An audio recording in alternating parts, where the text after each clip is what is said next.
Absolutely. So go ahead. So this is the Hard to Kill podcast. Go ahead and introduce yourself to the audience, if you would, please. Sure. My name is Phill Anagnostsos. Well, I guess I was a gunnery sergeant in the Marine Corps Reserves. I did that for about 15 years. I'm still kind of technically just in the IRR right now. Like I'm not affiliated with the unit, not obligated to do anything. As you can see, I'm kind of enjoying it a little bit too much. So I'm probably not ready to get back into it just yet. Not sure if I want to or not. And yeah, that's kind of it, yes, for now. Right on, man. So when did you join the Marine Corps then? I stepped on the other footprints in January of 2007. Okay, right on. Yeah, I joined in May of 2007. So Okay. Yeah, right behind me there. Yeah. It was definitely a time to get in and a time to be in, though. I'm sure it's way different than it is now back then. Oh, yeah, I'm definitely sure it is. With everything they got going on now. But yeah, man. So tell us a little bit of your story. Like, I was in reserves 15 years. I kind of dropped out. It'll be 2 years ago, October this year. A lot of some personal stuff going on. I just kind of need a break for it. I had a lot of personal stuff too, where it was affecting me. Like, I just couldn't do it as well as I could when I first got in, when I really wanted to be there.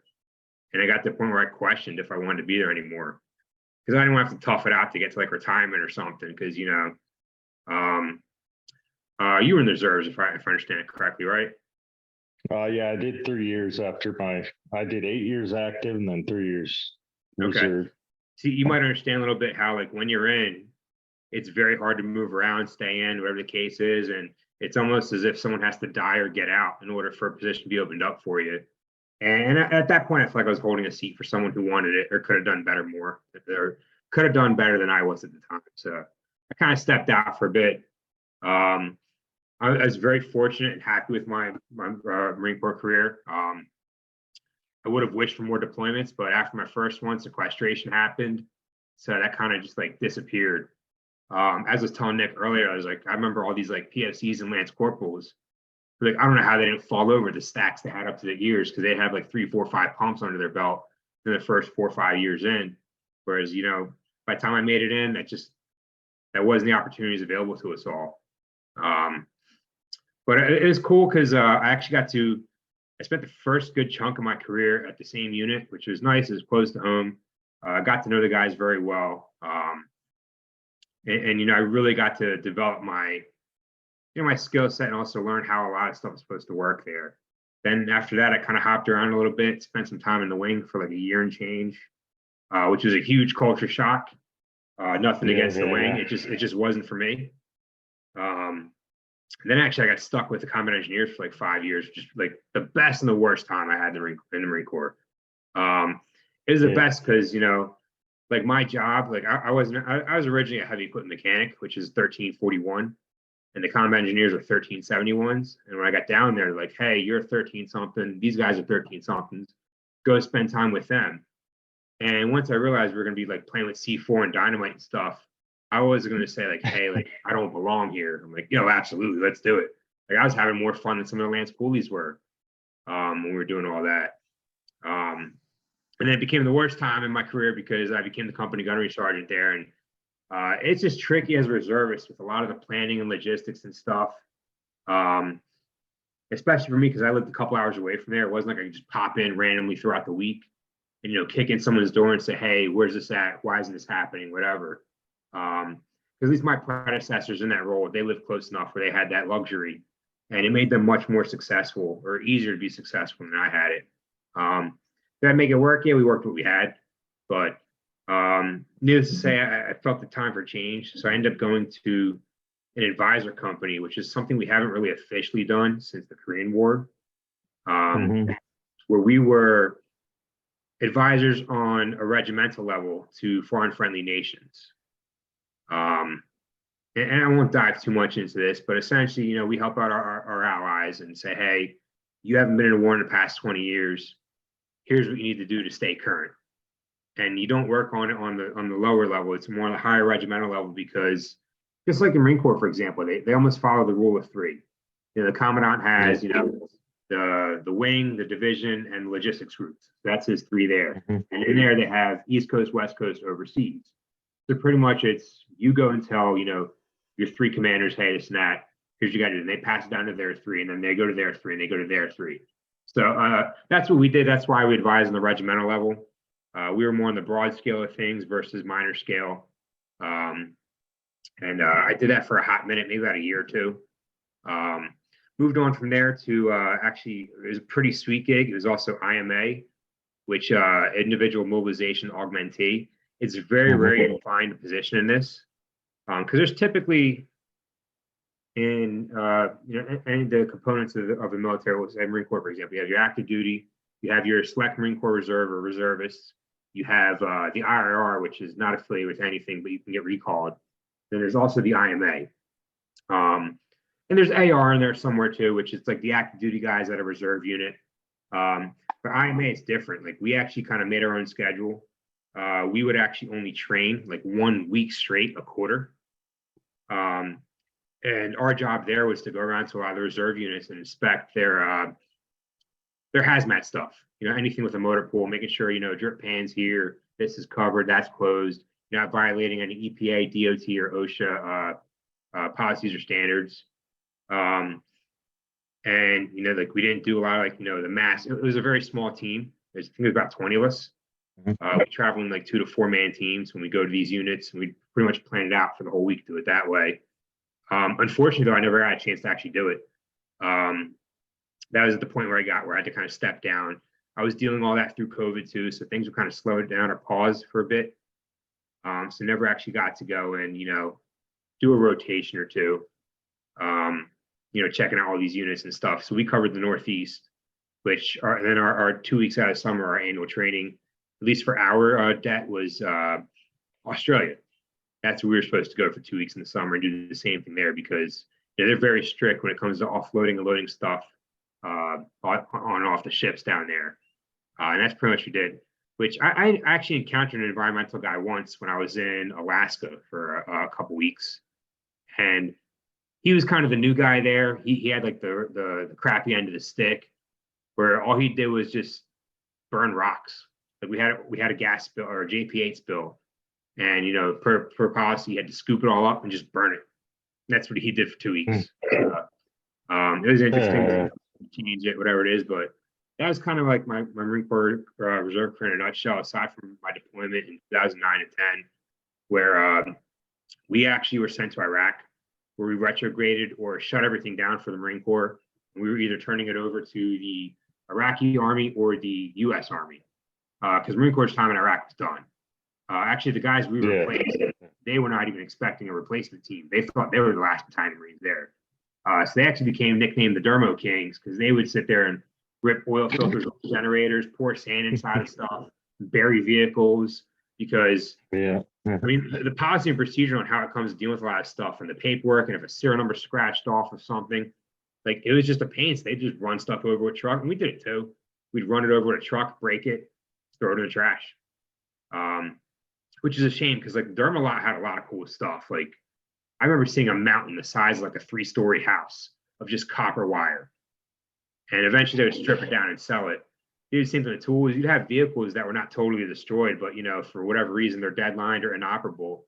But if you needed parts, you could look it up and say, hey, this vehicle has, a wheel or a tire or a door or start or whatever that works. I'm gonna come and take it. And like, yeah, cool, here you go. And then they update their inventory logs and all that crap. So like the whole Dermer thing was kind of cool. See all that work and think about how green the DoD was when it came to that. Which is funny. So like I've been in like the production or warehousing field for the past 6-7 years now. And it's just funny to see all these big corporations, how they talk about it, they put these publicity stunts on for showing how green they are, or how positive or environmentally friendly they are, when really like they're not. It's just all, a dog and pony show, whatever it is. And it was actually cool to see the DoD do some stuff like that. But then actually I got ripped out of there halfway through my deployment and sent to Kuwait, where I got stuck embarking. And it was pretty much stuff we sent out of, it was essentially a 3-month working party. They said, hey, we need Yes, sir. volunteers Yes, sir. to go to wherever you're needed. And we were like, oh, sweet, Afghanistan's heating up. Maybe it'll be more fun there. That's where we all thought we'd go. Now we went to Kuwait, and the stuff we sent out of Iraq was there waiting for us to then prep it to go to Iraq or go back to the States.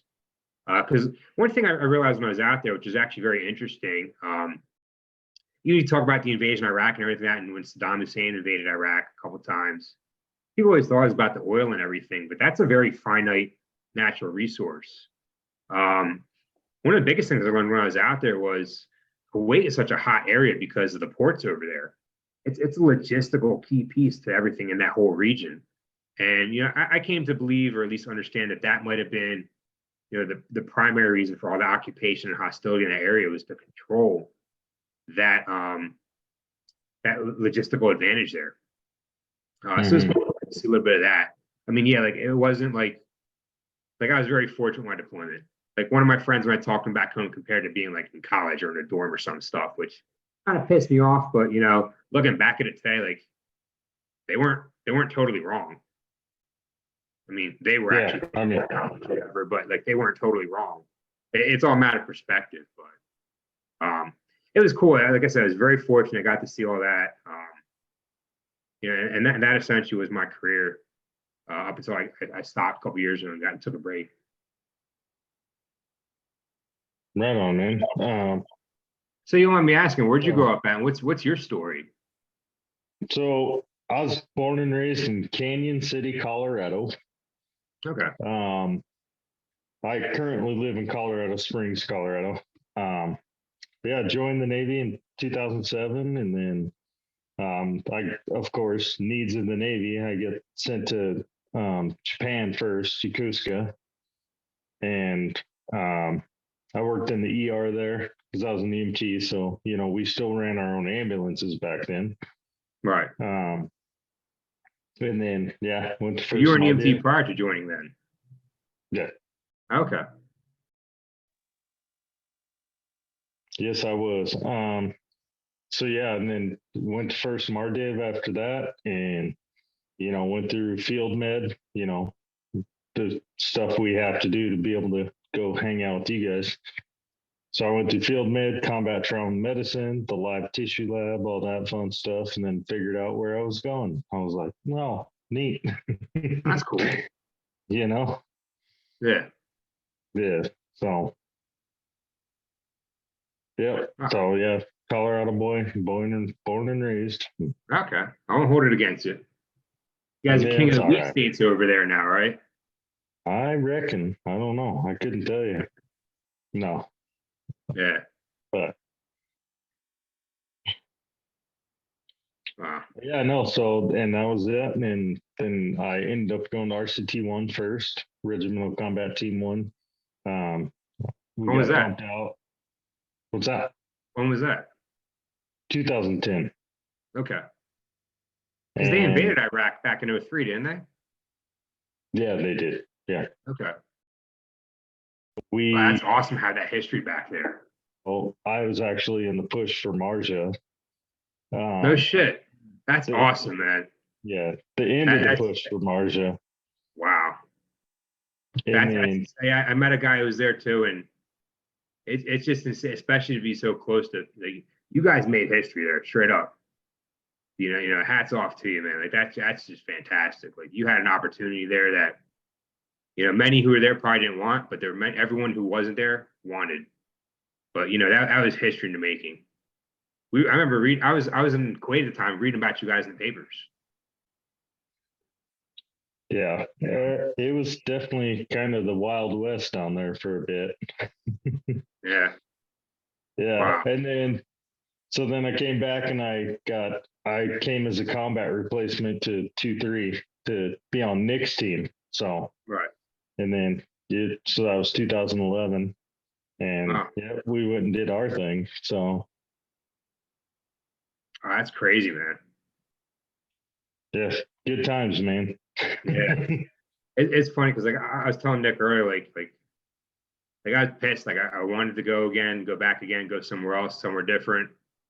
And then like things change, things happen, sequestration, all that nonsense. But I mean, today where I'm at, like with what I have going on for me, like I probably wouldn't change a thing because I don't know where I'd be or if I would even be here had things have gone differently. So that was one thing, especially like at one point. So I worked with, it was actually before I went to work for Mark. I was working for homeless veterans or at risk of becoming homeless veterans. It got me really heavily involved in the veteran community as well as the VA and the services there. Where it was definitely a humbling experience. And I was like, and like I realized like before then I was pissed. Because you were trained and taught and told to be ready for the worst to possible happen because it's not a matter of if, but a matter of when it comes. And for me, I felt like that day never came, but I was still always on the edge of my seat, almost paranoid, waiting for it to happen. But then once I got involved with all that, it became a very humbling experience for me, where I was like, you know what, like I might not even be here had things gone differently, or who knows where I'd be here or how I'd be here. Excuse me. So,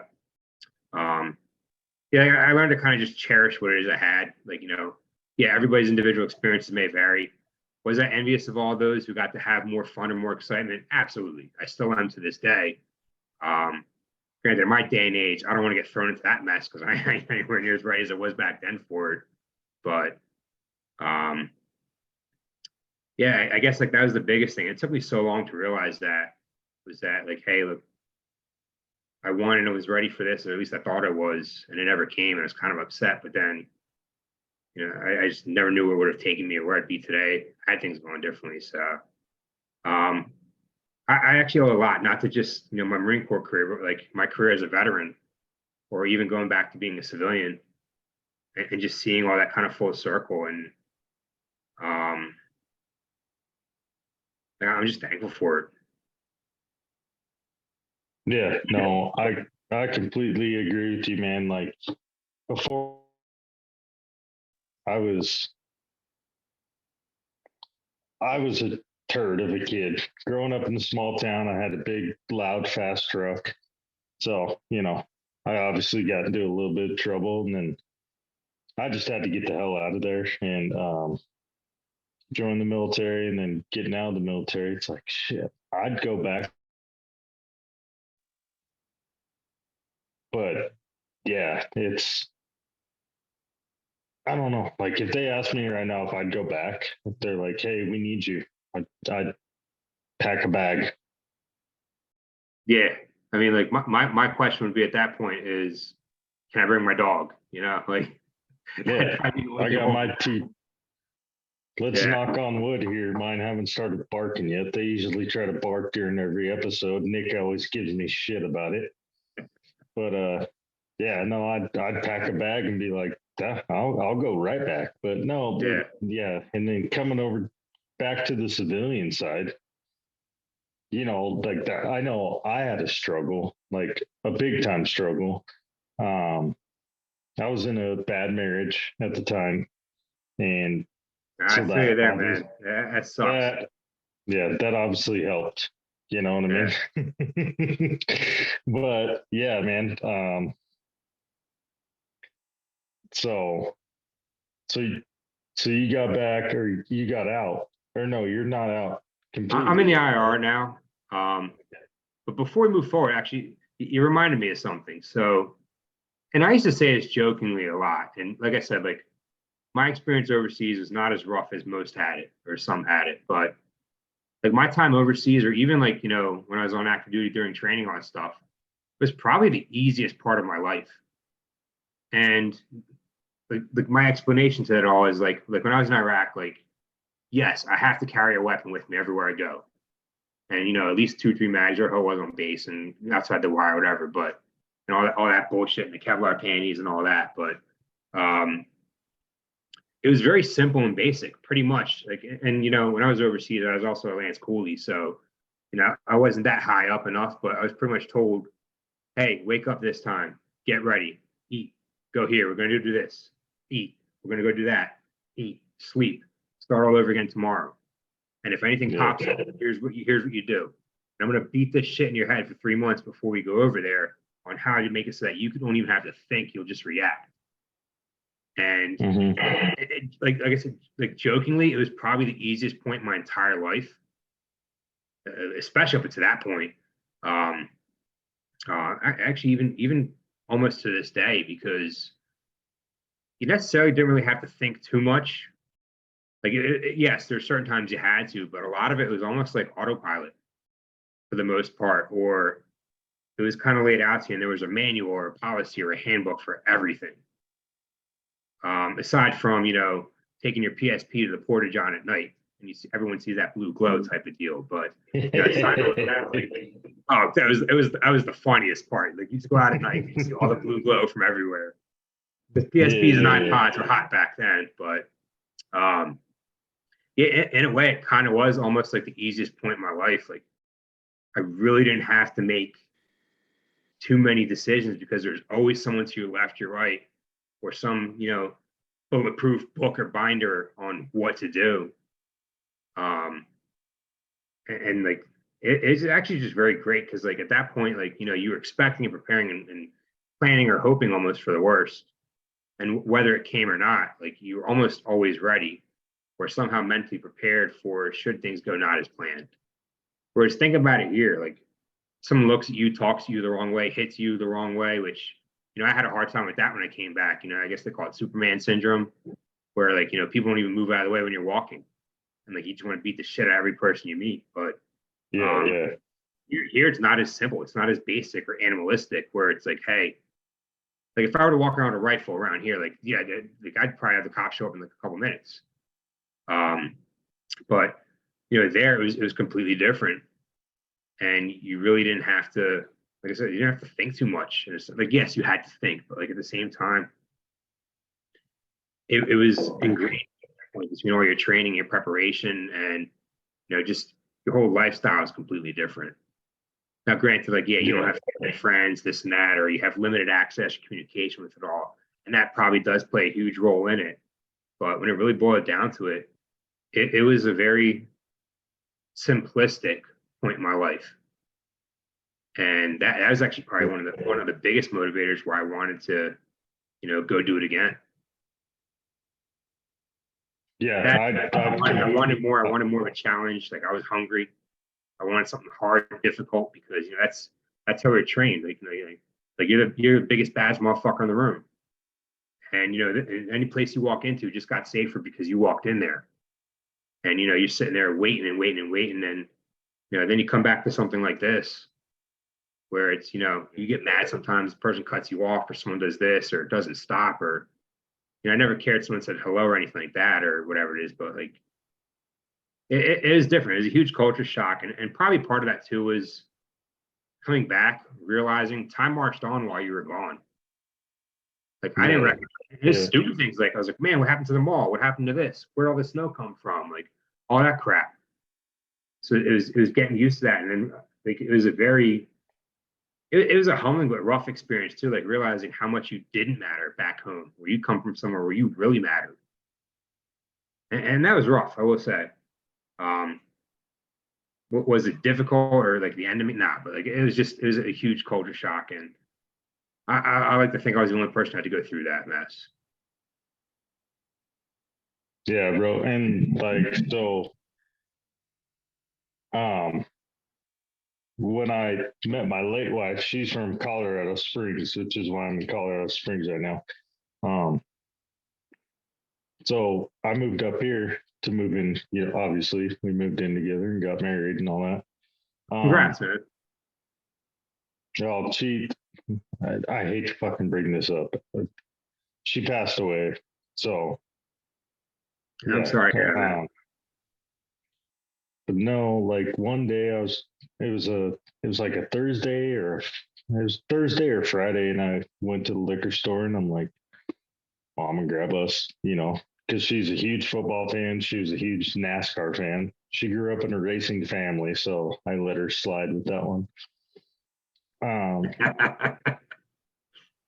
But I'm walking out in this place, they just happened to offer, and the people there knew me. I don't know if that's a good thing or a bad thing, but they offered a military discount, and I never asked for that shit unless I'm at Home Depot. That's the only place I ever use it. Oh, dude. God, yeah, it's a huge help there. All the projects I got, I get it, man. Yeah, but I'm walking out, and this guy goes, "Hey, you military?" And I said, "Yeah." and he spit on me, dude.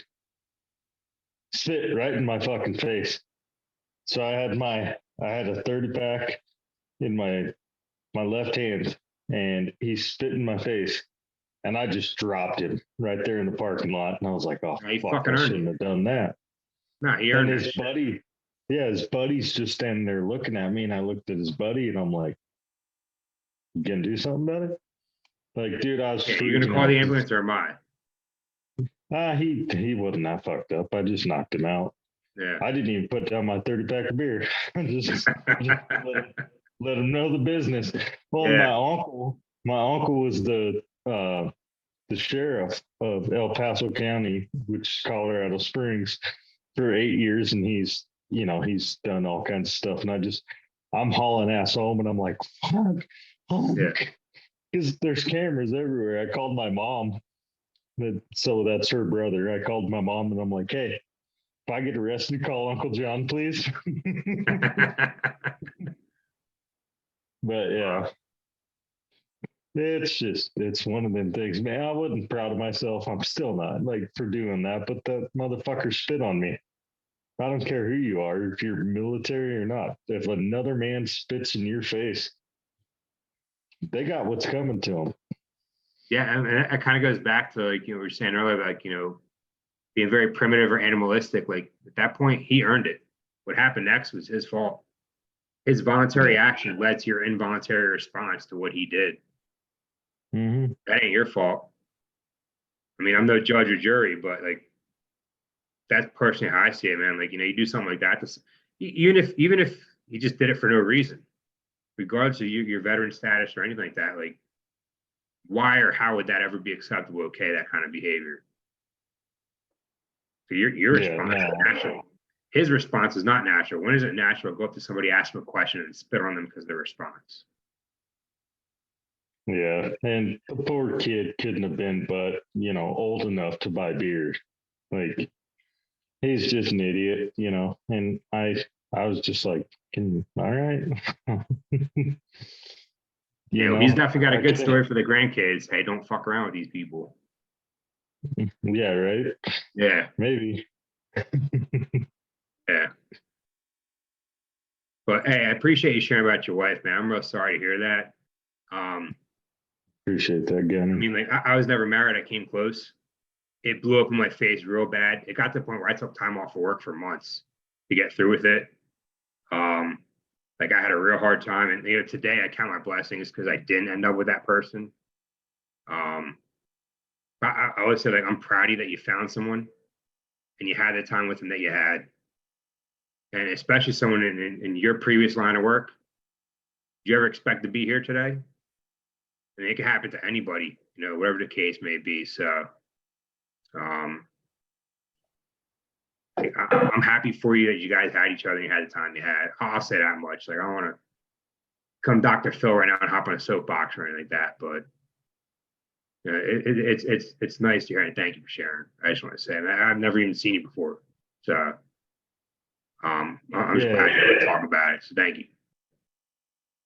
Yeah, no, I appreciate you saying that. Like, I was married before, and typical guy going to Afghanistan a couple of times, and then obviously got a divorce.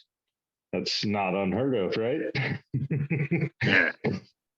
But I met her when I was in a really bad spot in my life, and she saved my life. She really did. And she's the reason I'm still going back to therapy and all that. And, so I really do appreciate you saying that, Gunny. I appreciate that, man. Hey, I'll tell you, man, like I said, I've been there, done that. The wizard helps, man. I've always had this negative stigma with it and everything like that. And the only time I ever regret going to get that help was one of my very unhealthy coping mechanisms, which was a huge part of military culture, was drinking. And I got put on a medication to help stop me from that for a little bit. And later on that year, I tried applying for a life insurance policy. And it really pissed me off and it offended me. Like, I mean, like, I was really offended about this for the first time, and God knows how long I've ever actually been offended about something. I got denied a life insurance policy because I was on that medication, which I did to help me get through a rough time and help my mental health and physical health. So that was the only part I ever regret about doing that. Not to stigmatize that or trying to deter anybody from doing whatever they can to get through whatever they got going on. Because, unfortunately at the time, like I even tried going through the VA back then, which it was just a mess. It was, which I think a lot changed. Yeah. Even when I used to work with technically through the VA for a lot of stuff. It wasn't until the Trump administration how a lot of things actually changed and really helped out a lot of veterans. And unfortunately for me at the time when I needed it, that wasn't available. But I did what I had to go, get the help I needed, or at least talk to somebody about it and figure out what was needed and what wasn't. And the worst thing I've ever had to experience my entire life was the howls and screams of a mother and the sister of a Marine who killed himself. And the second worst part was his mentor ignored his phone call that night because he was at dinner with his wife and just wanted to enjoy dinner with his wife. And he felt so bad like it was his fault. And all that shit came cascading down within like a month of each other when I found all that out. I'm like, I never want to be like, I used to joke about it. I was like, don't ever be the reason for a fucking liberty brief or a safety brief or any of that bullshit. And, here we are, a month or so later, having a damn safety brief because of what happened with him and why. And hey, it's okay to talk to him and all this and that. Like, yeah, at that point it was an inconvenience, but,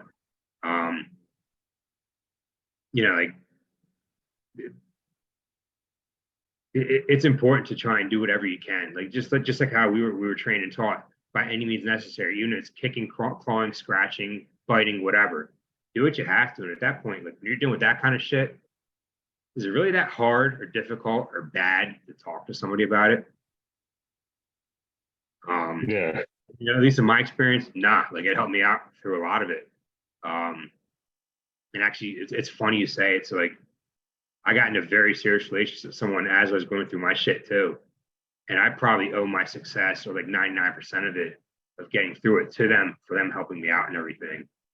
But if I never talked about it or shared, I'd probably be back to drinking a bottle or two of liquor a night just to go to sleep. And that's something one, I can't afford, but two, like I'll become that crazy drunk veteran that I used to see the stigmas of when I was a kid that I wanted nothing to be like. Yeah, no. Can be better, be better. That's yeah, no, and I get you with all that. Like, hey, I enjoy my beer, but let me refill my coffee cup real quick here. I know my damn fucking limits too. You know what I mean? Oh, you're all right. You're going, so I don't feel too bad. Cheers, Ross. Cheers, brother.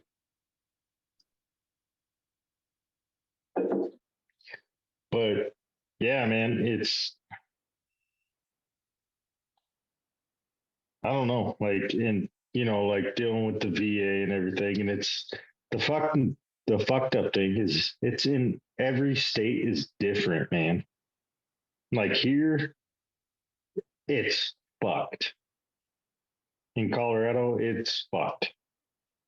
But I know guys that, they're like, no, it's been awesome. I've had amazing experiences.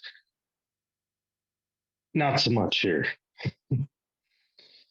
Yeah, I mean, so like I said, we used to work with a lot of that. And for me, growing up in the Northeast, it's a highly densely populated area. So for me, within an hour of my home or my house, I had almost 3 or 4 main VA campuses within an hour and a half from my house. But again, this is back during the Bush and Obama administration. And, shortly after the Trump administration, like they have these programs in place before, just never actually utilized. And it wasn't until afterwards, like they started doing all of this, they actually enforcing the VA Choice Healthcare Program, where you didn't have to go to a primary campus or a CBOC. You can go to a regular civilian provider that was in the VA network, which was supposed to exist back then, but never actually did. And it was nice to finally see that start happening, because like I was going through my claims and such, and that's still an ongoing battle for me. Like I've probably tried 3-4 times and got shot down like 10 or 8 times or something like that. So I mean, again, I'd say there's so many organizations out there. Like I'm probably going to shoot with the DAV next, Yeah, Which I would. I I would learned through do. my experience too. Like, we owe a lot to what we have as current or more recent veterans. Uh, we owe what we have available to us mostly to the Vietnam era veterans, um, and the Korean War veterans too. Because after World War II, Korean War was all forgotten about. Technically, we're still at war with Korea. There's just an armistice. That's it. Like that war's technically not over, but everybody forgot about those veterans. Nobody gave a shit about them. And when the Vietnam veterans came back, which actually the first person I worked for when I got into the workforce at 16 years old was an Army warrant officer Huey pilot in Vietnam, which, none of them should statistically be alive to this day. They never should have made it back. Yeah. One of the best guys I got to work for. But he even told me back then, like, the story, and this is before I even considered enlisting or anything like that, like the stories of them spitting on him, throwing eggs, calling them baby killers and all that stuff. And then, you fast forward to, Desert Storm, Desert Shield, where a lot of people didn't know or care about that. And then now you have our generation where finally, like, I don't think it's still passed it. There was at least, as a few years ago, an act before Congress called the Blue Water Sailors Act, which I knew when I worked for this company. I knew a World War II era veteran. He was on the USS Amsterdam, and it's funny. He told me the story of when they dropped the first bomb on was it Hiroshima or Nagasaki? I think Nagasaki was first. I think first atom bomb they dropped on Japan. These guys were like 100 miles off the coast, and the whole fleet started shaking, and everybody's radioing to each other. Hey, who got hit? What was that? Where was that? And I think he said it was like the fleet admiral hopped on the net. It was like, no, everyone's fine. We dropped an atom bomb on Japan. And they're like, well, what's an atom bomb? But it's just a funny story about this man, which he had an awesome life afterwards. But he was going to the VA, 89 years old, for asbestosis from this time on the ship. Here he is having all these nodes and stuff getting looked at and everything. And there are points in time to cancel his appointments and say, and this is back before VA changed, and you had to go to campus for compensation and pension claims. Said, hey, can you come back in 2-3 months? You want to reschedule your appointment? And it came to the point, he goes, I'm 89, 90 years old. I might not be alive in 2 or 3 months. Yeah. So I remember that. Like there were times I used to take veterans to their appointment like 3 hours early, just to find fucking parking. It was such a mess in some of the campuses. Get them in there, find the right office, confirm it was the right office. Because every time you show up and the person you have to check in with first doesn't show up till an hour after their appointment. And then you then go find out where the appointment is, and you show up 15 minutes late at 8:15 on a Friday morning, and this asshole has enough to tell you. What's that? What's that? No, and then they're like, yeah. Oh, yeah. Well, they had the nerve to tell you, you're late. I don't have to take you. And you look around the waiting room, and you're like, who the fuck else is here? What are you doing? Earn your pay. This man certainly did at one point in his life. Help him out. So, like, those are my frustrations. That was a big reason why I left that company, because the VA was not working.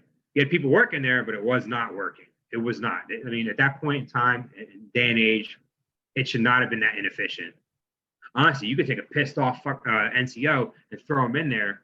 Take all these guys who were running out the end of their contract before they get off active duty and they got 6 months left. Throw them in the VA. They'll fix that place real quick.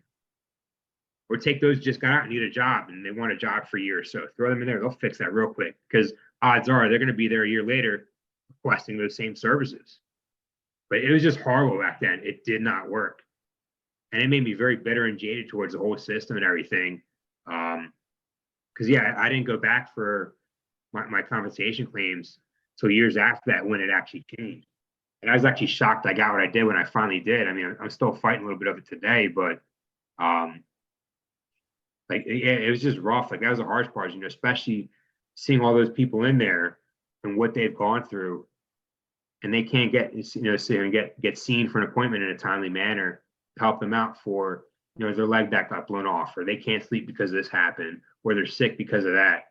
Or like going back to the Blue Water Sailors Act, so that was actually regarding people during the Vietnam era who never stepped foot in Vietnam, but got Agent Orange from guarding, or not Agent, was the sicknesses from Agent Orange because they guarded or transported the tank. Yeah.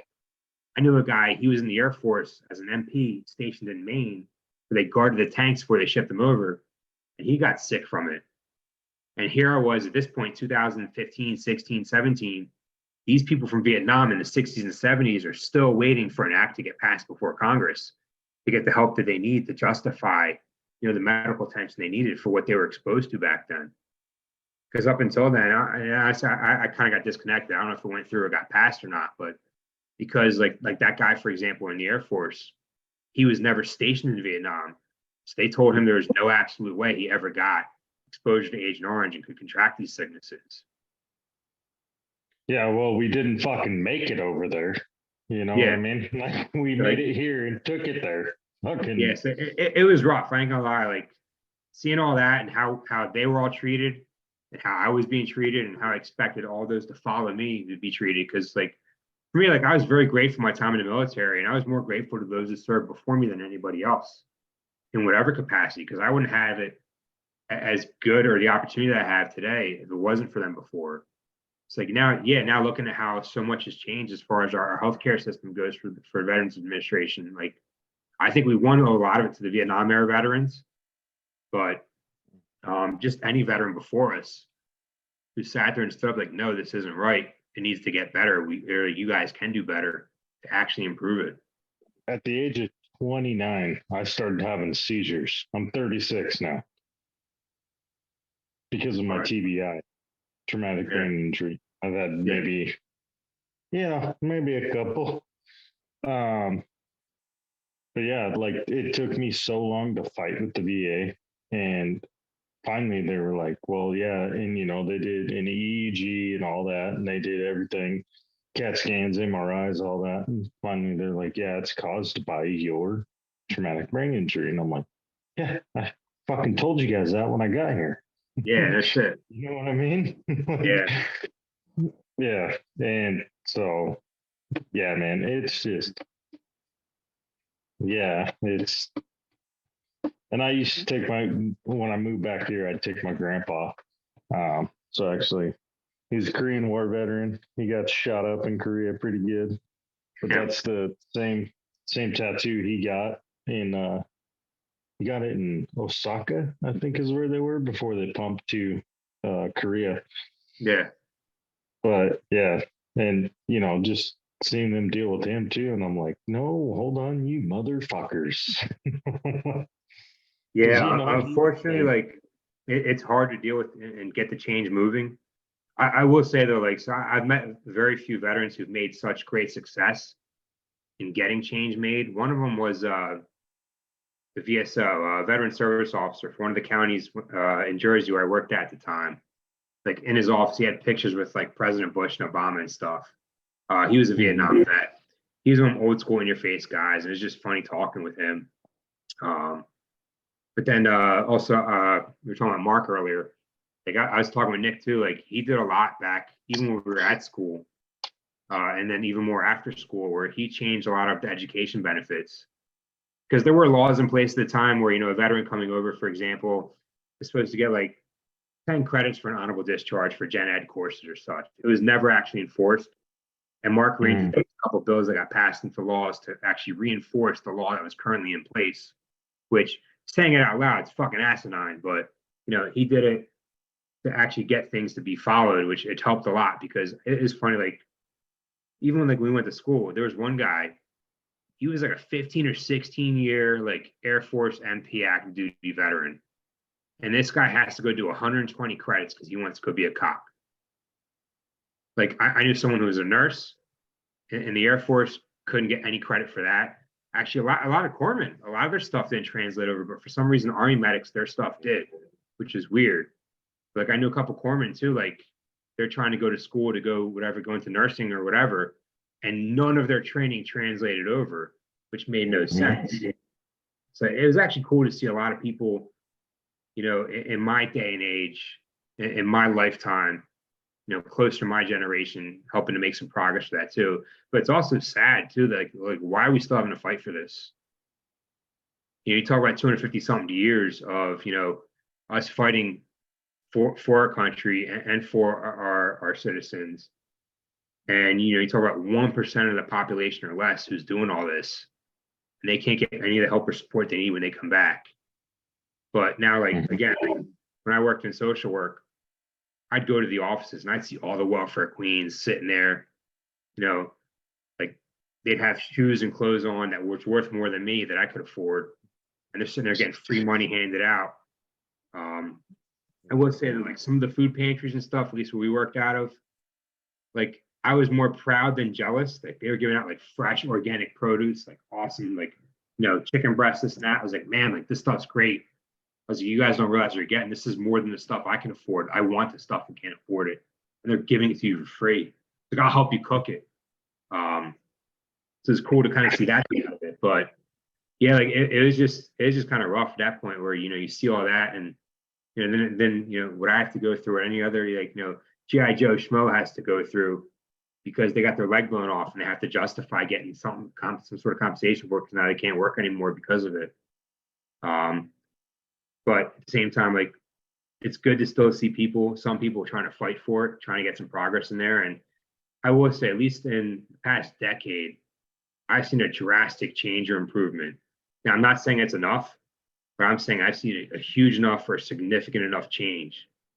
And I'm proud to know some of the people who are involved with that, because it definitely isn't easy. It takes a lot of time, especially when you have your own work, your family, whatever. So for these people to commit what they do on their own free time to help make those changes, it is nice to see that happen. Meanwhile, binge watching 10 episodes of whatever show a night and claim they have no time to do anything. But that's besides the point. Yeah, well, and that's a big thing for us with this podcast is kind of at least letting guys know, like, okay, yeah, does it suck? But yes, there is guys like you, guys like me, like there is a team. Like you can I got reach out and we can help you. Hey, stop. You and I are not the same. Like I appreciate, but you and I are not the same. Like you had much more challenging, more trying, more times and experiences than I have. I appreciate it. Like I'm here. I try and do what I can to help, but and man, you and I are not the same. You're definitely a better person than me. Like one thing I always say about where we are in this day and age is like so many great men and women have fought for this country for everybody else to be where we're at, and then even better men and women have died for this country for us to have what we have. And you're definitely one of those great that have done so much. So, I mean, I did my part, but you and I are not the same. Yeah, I appreciate it, but we're not. You signed that dotted line, brother. I didn't have to pay into it as much as you did. All right, Doc. Like we're not the same. I appreciate it, but we're not. All right, bro. All right. Yeah. You made me lose my train of thought, dude. I guess I got the gift of the gab sometimes. That's the Jersey talk coming out of me. Yeah. Yeah. You guys from the Northeast, man. All you can do is talk. Yeah. No, I'm not talking too fast. You're listening too slow. That's what the problem is. All right. Here we go. Actually, I was messing with Nick earlier because my mom's from Massachusetts, so she has the Boston accent. I was like, hey man, like if it slips out of me, I'm not gonna tell you not to be a dick because I always did it to my mom. My brothers and I, we did just to be a dick. We'd make fun of her. Our punishment was like because we'd go up to Mass like a couple times a year for a week or so. Our punishment was when we come back home, we couldn't slip the accent because we were making fun of her so long. So like we were sitting there talking a Boston accent for about a week or so. So yeah, it's just that's how we are. That's just what we did. Yeah, it's fun. You gotta make fun of. If you make fun of something, it doesn't sting so much anymore. Yeah, dude. I mean, like one of my biggest things too, and I try to be a little bit more professional on the podcast and stuff, but humor is my go-to. I'm the biggest smartass. Yeah. Like, and so I have to check myself sometimes. Like, I, Like I get you there, man. I really do. Like I'll I'd be be honest like, with you, if oh I didn't yeah, work for a prior service guy, I probably would have fired like 10 times the next week by now. yeah, Granted, yeah. my I've boss been there. was a former Air Force pilot, and when I say pilot, he didn't have control of the stick. He did avionics or something, but he was in the cockpit. So he was Uh, goose. yeah, yeah, but they did like crap. It was not the C-130s, the bigger ones. They were worth like $20 million back in the 90s. It's funny because he was talking about how he used to fly into Kuwait and how much of a shithole it was. I was like, dude, Kuwait was nice when I went there, probably thanks to you. Yeah, so like Kuwait when he was there was like Iraq or Afghanistan to our generation of veterans. But when I was in Kuwait, it was like we called it Camp Lejeune Forward because it was. Yeah. We were in the rear. Like that's how it felt. Well, dude, But yeah, with him when understanding I my was humor, it helped me a bit. when I was going back to Afghanistan, dude, like we were stuck in Kuwait because there was a brownout. So we're like, all right, cool. Yeah. But that was like our little layover flight, and then we'd fly to Afghanistan. So we're just hanging out there, and I'm like, they have a fucking Pizza Hut and a McDonald's and a Oh yeah. That KFC. was I'm Ali like, what Salim, the wasn't it? fuck? It was Yeah, Salim. I think so. Yeah, I Yeah, remember yeah. that because we got stuck And I'm there. like, That this was is the first sweet, time I had dude. McDonald's in like 10 years because Yeah, everything was closed. I was so goddamn hungry, and McDonald's is the only thing open. That was like the first time I had McDonald's in 10 years. yeah. And I Yeah, I was remember like, that oh, place. dude. We did the same thing. We flew into there and then went somewhere else. And yeah, it was like McDonald's was the Yeah, only thing open, and I was starving. For me, stuck at the yeah, J for 5 days before we flew there because we flew Space A. And then once we got there, like I was like, fuck this. I'm done with MREs. I need something else. I'm hungry. What's open? Where's Chowhar or DFAC at? And it was, hey, all you got is McDonald's. Like, you gotta be kidding me. McDonald's in Kuwait. But it was yeah. better than I've been having the past like couple weeks. Got Dude, bit the yeah. bullet. Like, and getting to go out to like the showers and shit. They had actual showers there. You're like, what the? You guys have Yeah. hot water? You guys have hot running water? Yeah. What the fuck? But Oh, it's yeah, funny. It's like yeah, I got sent to a fob in Iraq, and one of the main reasons why we were out there was to fix their showers because they were without their showers broke for like a month or two. So we fixed their showers. I'm like, all right, what else you got? I'm like, we ended like, no, your flight's not coming back out of here for like another. Actually, our convoys come back for like a week. We just kind of sat there for a bit, and that's actually the best point of that deployment. Like, you know, not being away. I mean, being away from battalion, everyone else. There's only like I was Lance Cooley sitting down having lunch every day with the master sergeant and the Terp, who the Terp's main ingredient when he cooked was curry. Everything was curry flavored or whatever. Or yeah, no, yeah, curry was the yeah. main dish. You'd have chicken flavored curry, potato flavored curry, pepper flavored curry. That's when he cooked. But it was cool. It was nice to have that. But yeah, we got sent out there to fix their damn showers and a couple of their generators too. But um, like it's just interesting. I was like, man, you guys got like I was envious of those guys out there too. There's only like 40 or 50 Marines out there at that post. And at one point, like, actually, it's funny. I got hurt out there and I had to get Casevac because 2 days before the corpsman they had got sent out on like a 4-day mission with them where like most of those Marines left. So there was like at that point, like 15, 20 of us, including like the 10 of us that came out there. It's like we ended up like pulling all the security on and stuff like that. And I got hurt so bad, like, yo, there's no corpsman. You're getting Casevac. So I didn't take a helicopter to go back to get fixed. But it was just cool to be out there, like, because it was a taste of what I expected the deployment to be like. Granted, it's a very small taste, but it was just nice to finally get that taste and be out there. Because in that week or so, I actually feel like I did more there in that time than the whole deployment. Yeah. Hey, you did your fucking time, brother. Like, you're still technically doing your time too. So Yeah, I mean, it's whatever. Like at this point, I don't give a shit if I don't make it to retirement because one, I don't want to take that position for someone who wants it more. Because if they want it more, they deserve it. And two, like I was never originally in this to go to full 20, whatever the case may be. Like actually, like I enlisted after I did a year of college or a semester of college because even back in high school, I was doing these aptitude tests and like, hey, like what can I do with my life? Like, give me some sort of direction. Like, let me take an aptitude test. What can I do? In high school is like, you can do whatever you want. SAT is like, yeah, you can do whatever you want. ASVAB is even like, hey, you can do whatever you want. And like, I always like working with my hands more than anything else. I wanted to get into kind of like mechanics or something like that. Kind of did. Excuse me, man. Sorry. Very good. You all right? Yeah, I'm good. Just coughing, bro. It's Colorado about springtime, so Okay. allergies, brother. Yeah, I'll tell you, man, looking at immunotherapy, it did wonders for me. It really did. But yes, like I kept trying to look for direction and such. And even in the Marine Corps, like I don't feel like I had much of it. But like then again, like of my 15-year career, after like 3 years or 4 years, I didn't do my job ever again. I branched into other stuff. Actually, so we had our silly hat chat earlier with Nick and I. He put his boonie on. It's like, I'll one up you, dude. I run this bitch. Like until the Marine Corps, I never shot before, and they taught me pretty well. I did pretty good. So I then became a marksmanship coach, which was fun for me. Then I got into ops and such and all that. But yeah, like one of my biggest things, that's kind of pushed me to jump in the Marine Corps. Like, hey, like, what can I do? They're like, well, you can do anything you want. I was like, all right, well, of anything that I want, what's open? I'm like, all right, this and that.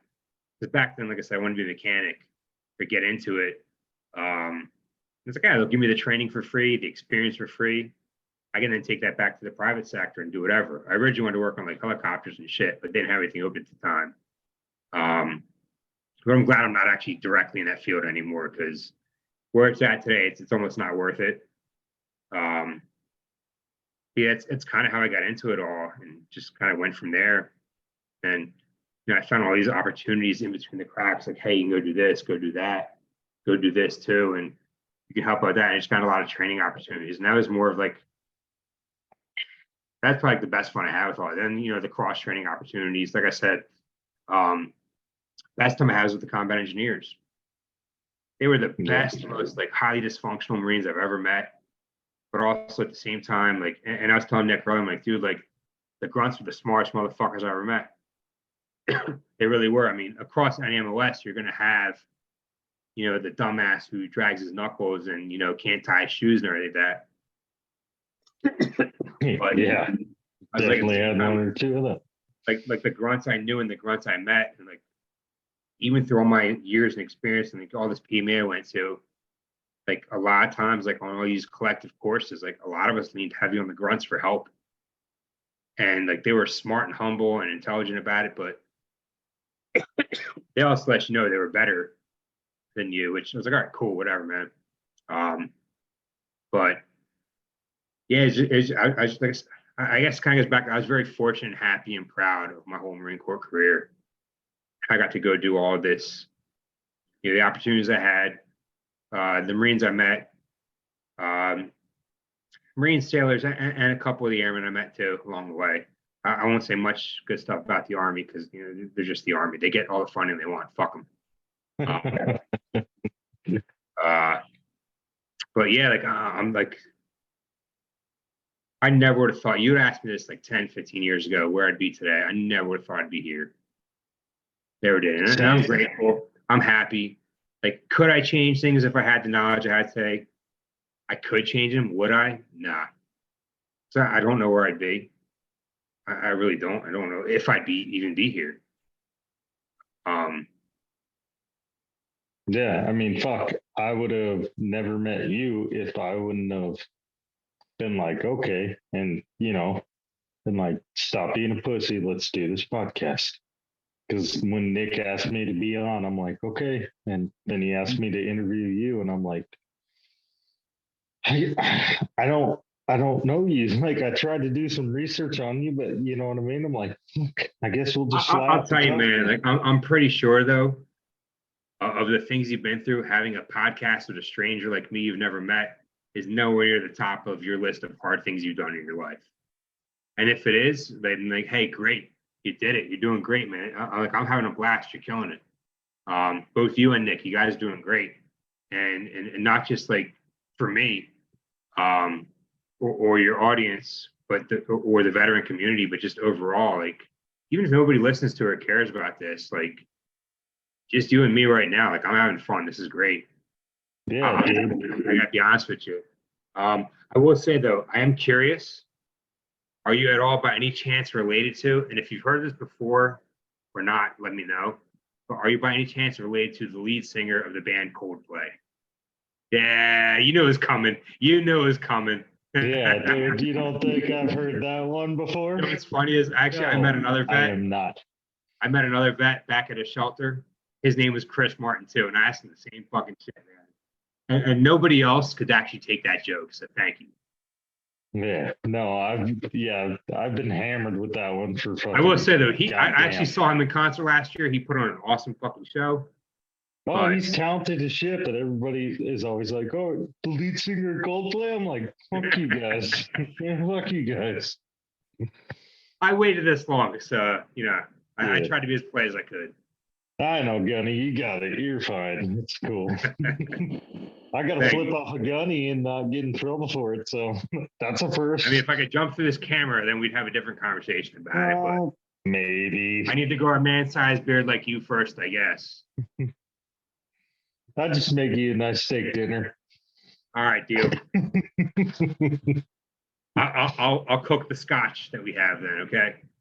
There you go. Yeah. Well, shit, man. Anything else you want to get out? And of course, want to have you on again. I'd love to talk to you again. Absolutely, Chris. I gotta tell you, this is fun. Like, I'll be honest. I used to think like vlogging and whatever is just crazy, or it wasn't for me. But between you and Nick tonight, this is pretty fun. I enjoy it. If you guys do some get together, let me know. Absolutely. I know Chris floated something earlier about getting him, Mark, and I together. If you haven't met Mark, like he was an infantry officer. He was a platoon commander. Like, if you haven't read his books, like I'll mail you. I got a couple copies. I'll mail you his. Whatever. Like his experiences are awesome just to read about. And then, like I said, knowing Mark, talking to him about it, and hearing what really went down that he couldn't talk about, that was cool too. But yeah, no, absolutely, yeah, I'm absolutely for it. Because the thing is, like, the first time I heard it, actually, like, I've always hated history, and the first time I heard someone say this to me, it pissed me off. Because I was more pissed at the person who said it. But history is important. It is. We need to, keep it alive, keep talking about it, so that not only people don't forget about it, but people can learn from it without having to go through experiencing it. And a lot of this right here, that's what we're doing. Yeah, absolutely. We're not just helping out, service members, but we're helping out veterans too, and also educating civilians on what the issues are that we went through, what exists, what can be done to help it out. I mean, yeah, there's going to come a point in time where one of us or a couple of us are going to have to get together on a soapbox and bitch or scream about it. But end of the day, like, from day one, I was told any means necessary. Kicking, screaming, biting, scratching, whatever. Nobody cares who want to fight to the death. It's not nobody cares about who want to fight to the death, but it's who won that fight to the death. And sometimes we have to boil it down to that simple, like win or lose. Yeah. And like this, when we all talk about it, when we get together, we share experiences, even if we don't make any direct progress. One of the biggest things I've said is, like, I feel less of a crazy person knowing I'm not the only one going through this or experiencing this, or, just talking about it. And that's probably like the best part. As selfish as it sounds, that's the best part out of all of this. Is I then come to realize, like, you know what? It's not just me. No, I'm not just an angry asshole. Granted, maybe I'm a little bit abrasive of how I go about things. I won't deny that. That feeds into how we're tolerant people in a zero tolerance society. But it's just nice to know, like, there are others out there going through it all, and it's not just. It kind of helps bring you back to that level of sanity where it's like, hey, you're not totally crazy.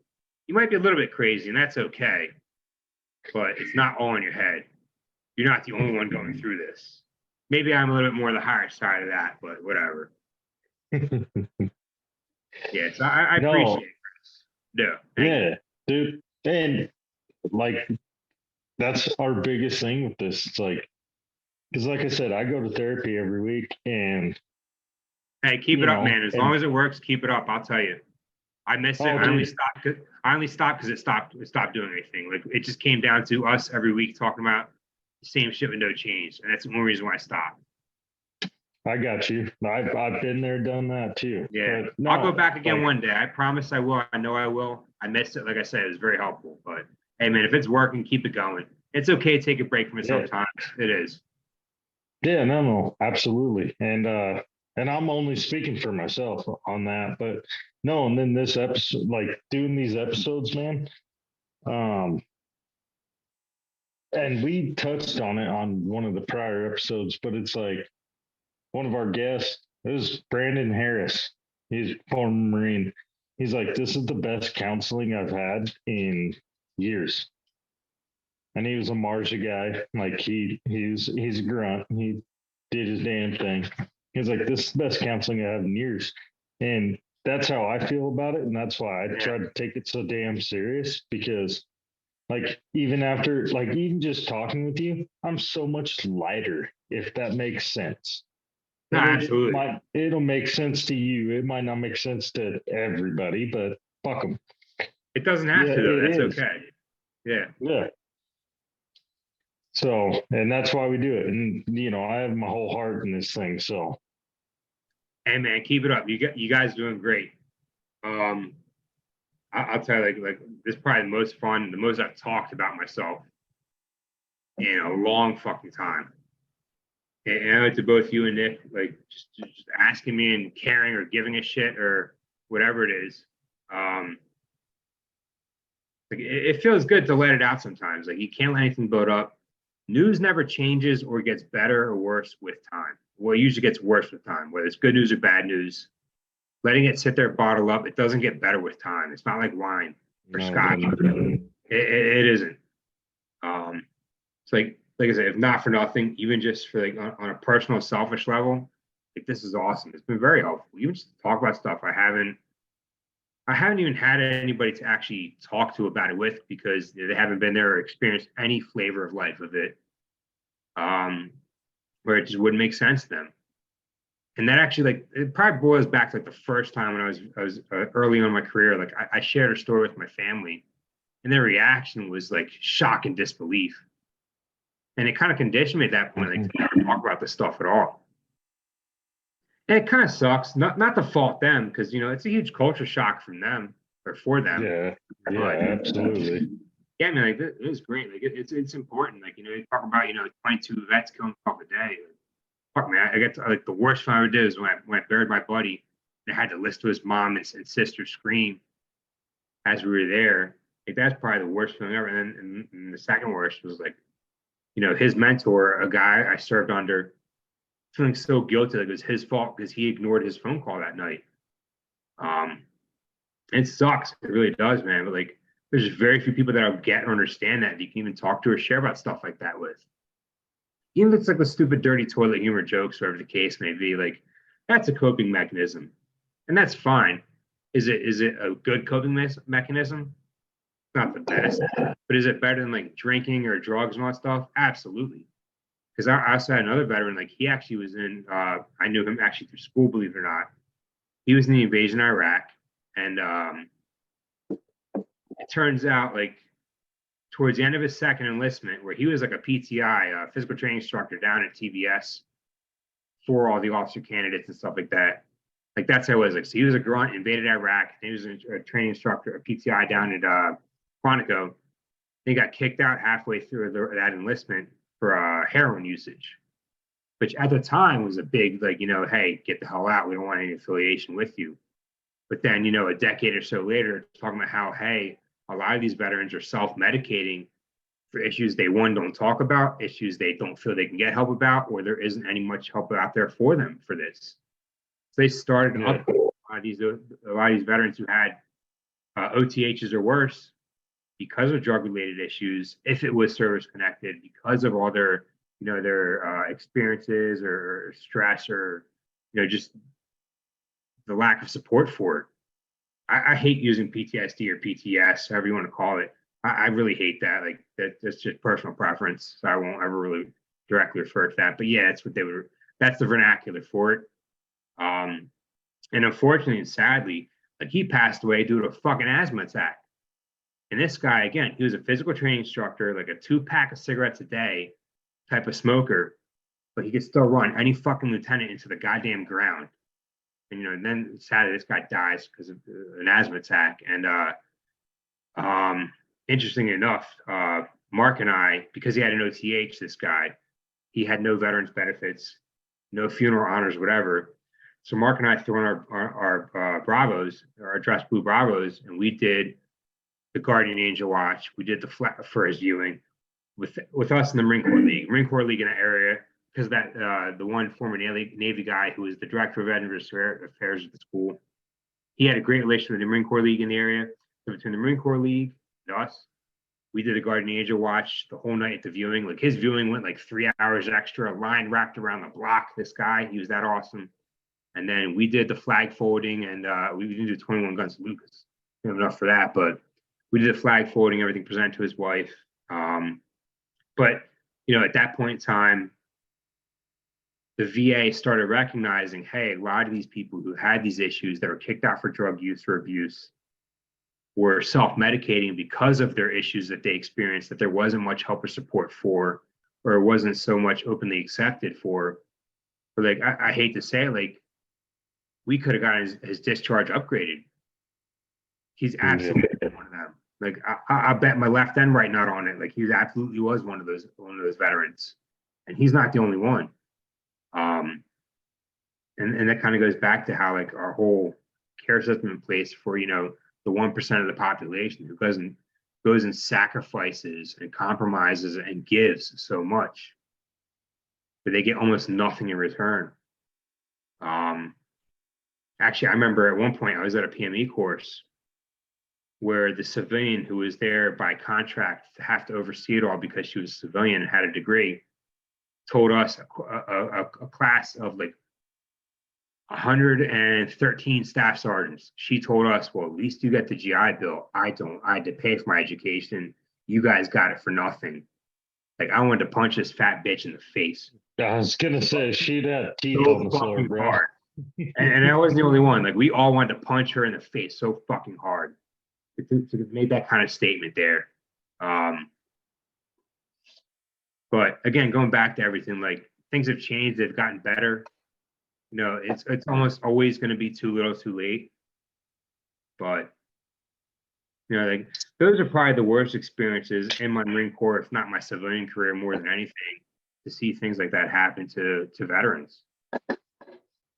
Like I feel like the treatment of veterans is worse than the treatment of service members. But yeah, you know, if we don't talk about it, if we don't get together, we don't do anything about it, or even say anything about it, it'll never get better. It'll never change. Well, and that's what relies on us. And that's one of our biggest things with this podcast. And obviously, this will not be your last time on here. But I appreciate it. It's to, you know, well, and because a lot of guys are like, there's no one like, we can get on here and we can talk serious, or we could tell dick jokes.